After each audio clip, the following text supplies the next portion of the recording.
یاد رکھو ہمارے احکام دو رخ لیے ہوئے ہیں، ایک شریعت ایک فطرت، جس کو میں عرض کر چکا ہوں۔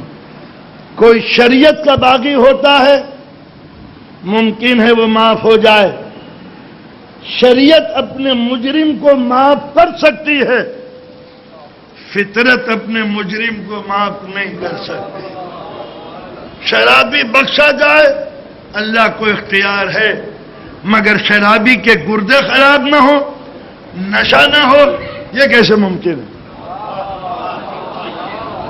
تو شریعت اپنے مجرم کو معاف کر دیتی ہے، فطرت اپنے مجرم کو معاف نہیں کرتی۔ مطلب کیا ہے؟ جیسا ماں باپ کے ساتھ کرو گے تمہاری اولاد تمہارے ساتھ ویسا کرے گی۔ کیش پیمنٹ ہے اس دنیا کے اندر، اگر چاہتے ہو کہ تمہاری اولاد تمہارا خیال کرے تو ماں باپ کا تم خیال کرو۔ کہانی ہے بچپن میں پڑھی تھی ہم نے، اندھیری رات میں ایک جوان باپ، جوان بیٹا بوڑھے باپ کو لیے جا رہا تھا، ندی نزدیک آئی، ٹھنڈی ہوا آنے لگی، جب ندی نزدیک آئی تو باپ نے اوپر بیٹھے ہوئے کاندھے پہ کہا، میرے لال گہرے پانی میں ڈبونا۔ بیٹا رک گیا، کیا کہتے ہو؟ کہا میں صحیح کہہ رہا ہوں، گہرے پانی میں ڈبونا، کم پانی میں بڑی مشکل سے دم نکلتا ہے۔ کہا کیا کہہ رہے ہیں؟ کہا بیٹا جو تو کرنے جا رہا ہے میں کر چکا ہوں۔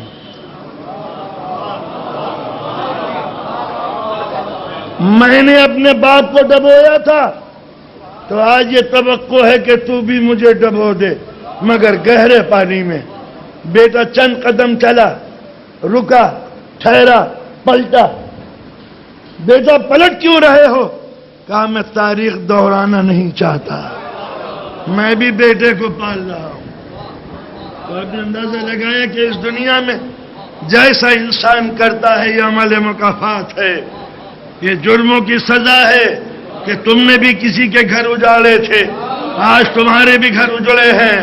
کل تم نے بھی نہتوں کو مارا تھا، آج بھی تم کو نہتا کر کے مارا جا رہا ہے۔ کل تم نے دوسروں کی عزتیں لوٹی تھی، آج تمہاری عزتیں لوٹ رہی ہیں، چیختے کیوں ہو؟ اور every action there is equal and opposite reaction, یہ عمل مکافات ہے۔ قدرت کبھی، فطرت کا نظام کبھی کسی کو معاف نہیں کرتا۔ لمحوں نے خطا کی تھی، صدیوں نے سزا پائی۔ یہ کل مسلمانوں نے جو غلط حرکتیں کی تھیں، آج اس کا یہ قہری رد عمل ہے جو ہماری نسلوں کا وصول ہوا۔ مسلمان نے بھی کسی کے گھر اجاڑے ہوں گے جو گھر اجاڑے ہیں، کچھ ایسے بھی جرم کیے ہوں گے کہ جس کو قدرت کبھی معاف نہیں کرتی۔ لہذا یہ آج مسلمانوں کی ذبح خود اس بات کا ثبوت ہے کہ ہمارے گزشتہ اعمال ہمارے آنکھوں کے سامنے آ رہے ہیں۔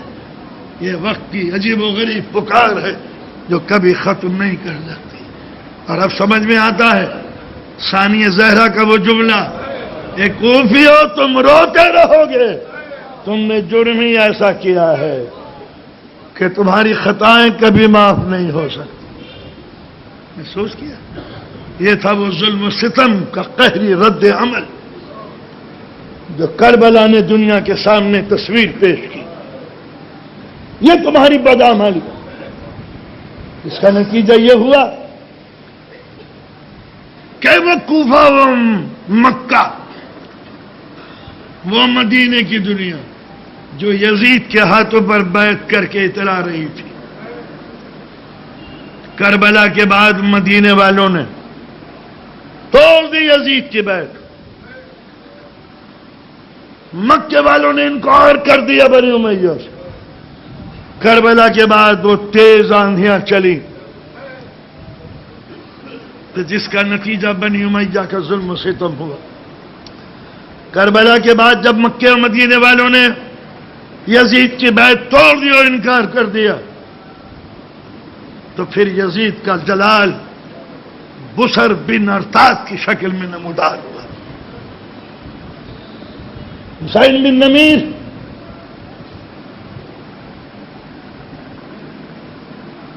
یہ بھی لشکر لے کے چلا، بسر بن ارتاد نے مکہ جلا دیا۔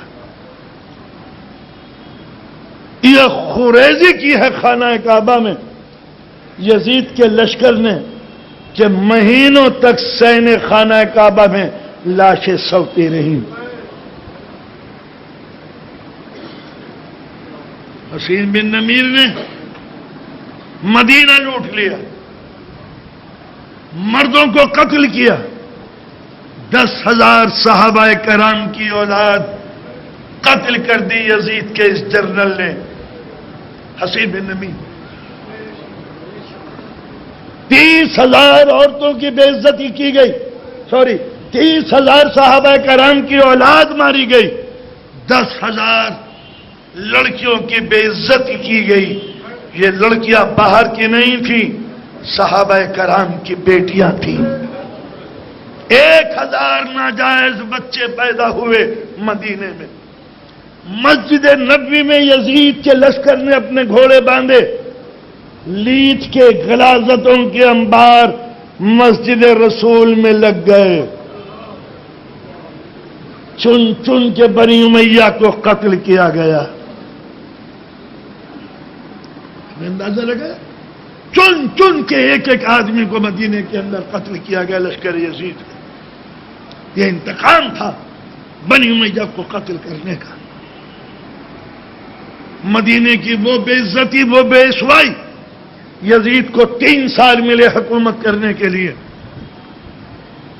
60 61 62 63 پہلے سال میں اس نے نسل رسول کو تباہ کیا،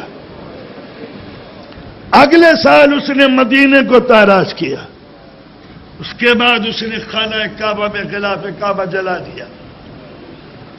آثار قدیمہ کی جو چیزیں تھیں مکے میں خانہ کعبہ میں لوٹ لی۔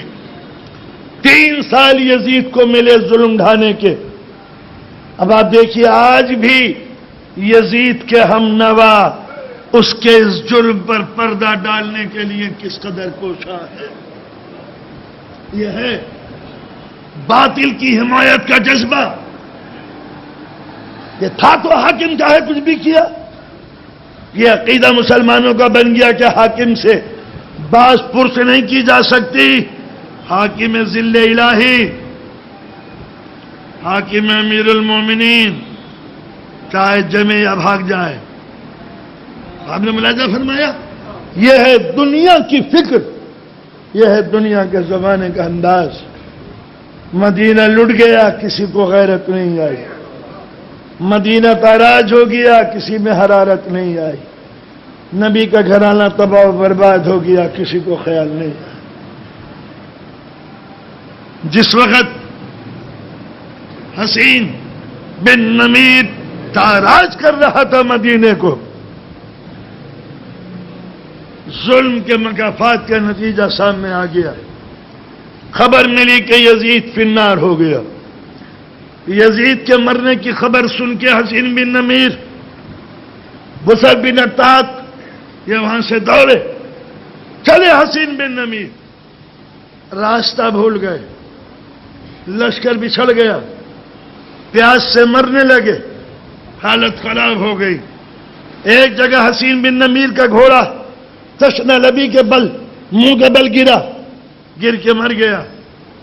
حسین بن نمیر پیاس کی بنا پر بے ہوش ہو گیا۔ آنکھ کھلی تو رات تھی، لق و دق صحرا تھا، تشنہ لبی کا احساس مٹ چکا تھا۔ منہ پہ کسی نے پانی کے چھینٹے دیے تھے، پانی منہ میں چبایا تھا۔ آنکھ کھولی، لق و دق صحرا، آسمان پہ چمکتا ہوا چاند اور زمین پہ ایک نفس مہربان محسن جو پانی کے ٹھنڈی پیالے لیے بیٹھا تھا۔ حسین، یہ پانی ہے، یہ خرمے، یہ روٹی، اطمینان سے کھا لے۔ وہ خرمے کھا رہا ہے، غور سے اس کو دیکھ رہا ہے۔ جنہوں نے یہ ساری چیزیں مہیا کی تھی.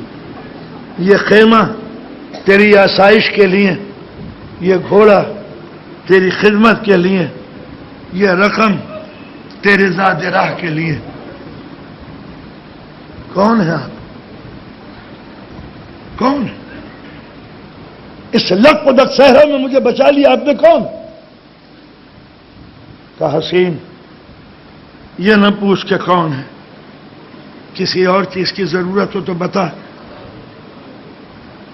ہم دیے دیں گے. محسن اجنبی راہ میں کوئی زندگی بچا لے، اس سے بڑا کریم کون ہوگا؟ تم نے وہ کردار ادا کیا جو ذہن میں تسلیم نہیں آتا. ذہن تسلیم نہیں کرتا کہ کوئی دنیا میں اس قسم کا کوئی ہوگا. میں اجنبی آدمی ہوں، میرے اوپر یہ مہربانیاں نہیں. حسین بن نمیر تو ہمارے لیے اجنبی نہیں ہے. آپ میرا نام کیسے جانتے ہیں جبکہ میں آپ کو نہیں پہچانتا؟ تو بھی ہمیں پہچانتا ہے. شاید جگہ کے بدلنے سے تم بھول گیا. حسین مجھے نہیں پہچانا تو نے؟ نہیں. ذرا سوچ، اگر میرے اس ہاتھوں میں مہار ناقہ ہو،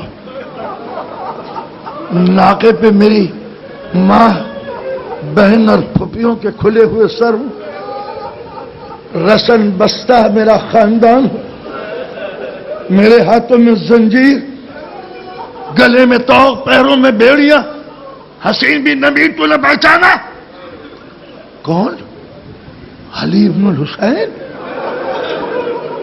سید سجاد، حسین کے بیٹے. تو نے میری جان بچا لی. آپ جانتے ہیں میں نے کیا کیا ہے؟ آپ کو معلوم ہے کہ ہم نے کیا سلوک کیا تمہارے ساتھ؟ پوچھنے کی کوئی ضرورت نہیں ہے. جب تک علی اکبر کی یاد کلیجے میں زندہ ہے. حسین ہم تجھے بھول نہیں سکتے. حسین بن نمیر ہم تجھے نہیں بھول سکتے جب تک علی اکبر کی یاد تازہ ہے کلیجے میں. فرزند رسول، ہم نے آپ کے ساتھ اتنی زیادتیاں کی اور آپ نے یہ ساری عنایتیں. جب آپ سنیے گا حسین، اس وقت ہم تیرے مہمان تھے.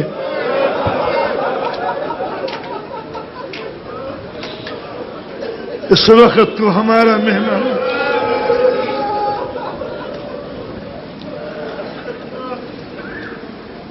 سید سجاد، میں ہوں یزید کا گورنر حسین بن نمیر.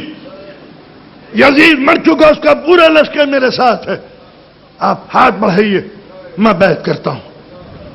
آپ میرے خلیفہ. اب امام کے تیور بدل گئے. حسین چلا جائے یہاں سے. کل اسی بیعت کے لیے تو نے میرے بابا کا سر کاٹا تھا. چلا جا. یہ تھے کہ جنہوں نے عمل کیا ہے، رد عمل نہیں. اور پھر مدینے میں انقلاب آیا. چن چن کے ایک ایک بنی امیہ کو مدینے کے لوگوں نے قتل و غارت گری کا پیغام دیا. کوئی نہیں بچا. قبریں کھود ڈالی مسلمانوں نے مدینے کے. بنی امیہ کی ساری قبروں کو ہڈیاں نکال کر جلا کے ہوا میں منتشر کر دی. کسی قبر کو چھوڑا نہیں. مروان اپنے گھر والوں کو لے کے جان بچاتا ہوا مدینے سے بھاگا. چلتے چلتے سمندر کے نزدیک آیا. ریڈ سی، بحر احمر. سمندر کے کنارے آل رسول کا ایک زراعتی فارم تھا جس میں آل رسول اپنے دن گزارتے تھے. اس میں اتنا غلہ پیدا ہوتا تھا کہ مدینے کے 3 سال کی ضرورتوں کو پورا کرتے. رسول کی وفات کے بعد علی یہیں رہتے تھے. کبھی کبھی چلے جاتے مدینے. کربلا کے بعد آل رسول اسی زراعتی فارم میں رہتے تھے. کبھی کبھی چلے جاتے ہوں گے مدینے. مروان جان بچا کر وہاں سے بھاگا بیوی بچوں کو لے کے. رات کا وقت چاند نے شفکی ہوئی. کھجوروں کے درختوں کے زیر سایہ ایک مصلی بچھا ہوا ہے. رات کی تاریکی میں کوئی رو رہا ہے. غلام بڑی دیر سے ادب سے ہاتھ کو جوڑے بیٹھا ہوا ہے. مولا نے ملتفت ہوئے. خیریت ہے؟ کیسے بیٹھے ہو؟ فرزند رسول کوئی شرف ملاقات چاہتا ہے. پہچانتے ہو؟ مولا میرے لیے وہ اجنبی ہے، خوف زدہ ہے، ہراساں ہے، بھوکا پیاسا ہے، لٹا ہوا ہے، کپڑے پھٹے ہوئے ہیں. بلاؤ. کون؟ مروان؟ ہاں فرزند رسول میں مروان. کیا حال ہے تمہارا؟ مدینے والوں نے لوٹ لیا، مردوں کو قتل کر دیا، جان بچانا مشکل تھا. میں اپنے گھرانے کی عورتوں کو لے کے بنی امیہ کی عورتوں کو لے کے آ گیا. کہاں آ گیا ہے؟ کس کے دروازے پہ آیا یہ؟ لٹی ہوئی عورتوں کو لے کے آ گیا. فرزند رسول بنی امیہ کی عورتیں میرے ساتھ ہیں، پناہ کا طالب ہوں. مروان تمہیں پناہ دی جاتی ہے، مگر مولا میرے ساتھ بنی امیہ کی عورتیں بھی ہیں. ہوا کریں، ان کو بھی پناہ ہے. امام نے نظر اٹھائی، خادم کو بلا کے آواز دی، کنیز کو آواز دو. جو زینب کبریٰ کی خدمت میں معمور ہیں ان کنیزوں کو. کنیزی آ گئے. جا کے زینب کبریٰ ام کلثوم کو ہمارا سلام کہو، اور شہزادی سے کہنا کہ کچھ بے وطن عورتیں ہیں،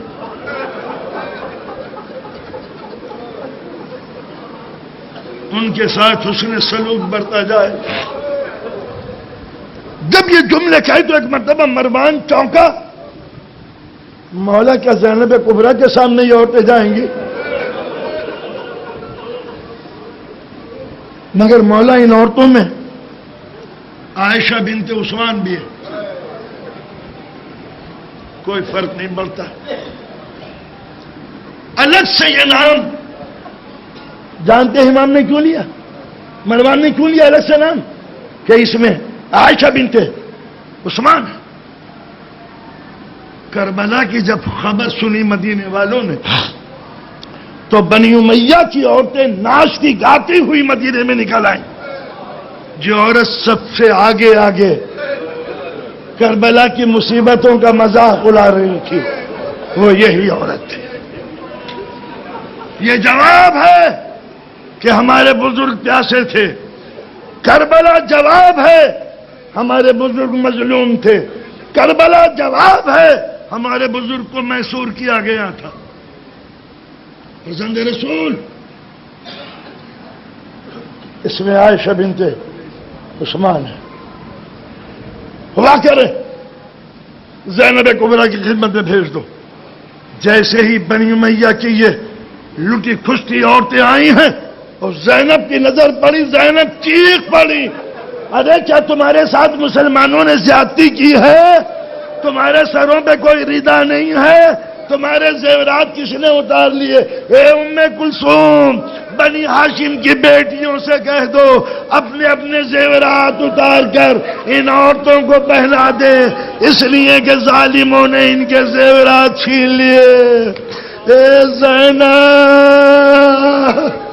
کیا سکینہ کی یاد آئی ہوگی جن کی کانوں کی بالیاں اتار لی، رخساروں پہ تماچا. ربنا آتنا فی الدنیا حسنہ وفی الآخرۃ حسنہ وقنا عذاب النار. ربنا لا تزغ قلوبنا بعد إذ هديتنا وهب لنا من لدنك رحمة إنك أنت الوهاب يا الله یا اللہ یا اللہ. پالنے والے اس مقدس مہینے میں ہمارے گناہ معاف کر دے. پالنے والے ہمیں توبہ کی توفیق عنایت فرما. پالنے والے جو بیمار ہیں صدقے میں سید سجاد کے ان کو شفاء کامل عطا فرما. پالنے والے ہمارے بیٹوں کو علم و ادب سے روشناس فرما. پالنے والے جس کے گھروں میں بیٹیاں جوان ہیں عزت و آبرو کے ساتھ اپنی منزل کی طرف بھیج دے. پالنے والے ہمارے رزق میں زیادتی فرما. اے پالنے والے مسلمان جہاں بھی ہیں حفظ و امان میں رکھنا. پالنے والے اسلام کی دشمن طاقتوں کو نابود قرار دے. یہود و نصارہ کے اتحاد کو باطل قرار دے. پالنے والے جو اسلام کو مٹانا چاہیں ان کو نابود کر دے. مسلمانوں کی صفوں میں اتحاد، اتفاق، پیار، خلوص پیدا فرما. پالنے والے جو زندہ ہیں انہیں توفیق سعادت فرما. جو پیوند خاک ہیں ان کی مغفرت فرما. یا ارحم الراحمین.